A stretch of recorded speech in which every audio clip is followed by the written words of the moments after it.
That's right, Stephen. An alarming number of Hoosiers have a criminal record, and more than half of those currently in prison or jail have a child, with the average child being 8 years old. But there are community groups working hard to fill the gap for those absent caregivers. Spiritual activities together, church, temple, mosque. Textbooks, a teacher, and lessons on faith and love. Walk away. Mike Tishner's weekly parenting class is active, with dads scribbling down ideas and shouting out answers. What? That's Christian, whatever. Christianity. Yeah. No two answers are the same, but all these parents have one thing in common. They're serving time at Westville Correctional Facility in Westville, Indiana. Every day seems like it goes forever. Every day. From the time you wake up until you go to sleep at night, it seems like it takes forever. Michael Felker of Lake Station, who is serving time on a 6-year sentence for attempted robbery, says there's no better time to be a better dad. Most of my life I've been relaxing or doing whatever I want, and like he was saying today, to put in the positive things and you're going to get something good back. You know, I'm tired of what I've been getting out of life.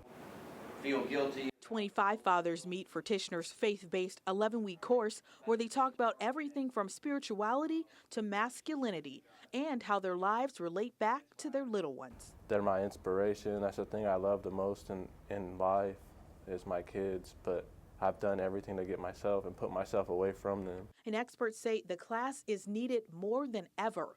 A March 2015 report from the Indiana Youth Institute says Indiana has the country's second highest rate of incarcerated parents, with 11% of youth having a parent behind bars. These data really jumped off the page in a surprising way. Over the last decade in the state of Indiana, we've gone from about 21,000 people being incarcerated to nearly 30,000 people being incarcerated, a 50% increase. Immediately, these kids are at far greater risk of doing poorly in school. They're much more likely to live in poverty. They are less likely to have a stable home and be in a stable community. We need to look at, finding assistance and special supports for these kids.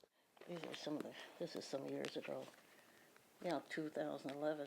It's March, but Charlotte Strohorn of Gary is already getting ready for a July camp for children of incarcerated parents. They're from all over Northwest Indiana. Camp New Happenings, supported by the Episcopal Diocese of Northern Indiana, seeks to give children a 1-week break from thinking about a mom or dad behind bars. It has a great deal to do with their outlook on life. They do not want to go home.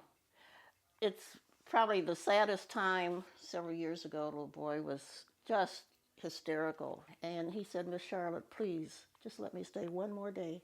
Just one more day." Strohorn says the camp has helped more than 100 children go to camp for free, where the fellowship can be therapeutic for them. We have a campfire every night, and the campers sing and dance around it. And a little boy stood up, and he said, "My mother said I won't see my dad until I'm 19. Can you imagine a child not being able to be with a parent? Felker hopes to better understand his children, who are 16 and 11. I hope to learn how to relate better. They're going to be shocked when I come out of who I've always been, because I've always been wild and crazy. And then I'm going to come out and I'm going to try to be their dad. There's a gap there.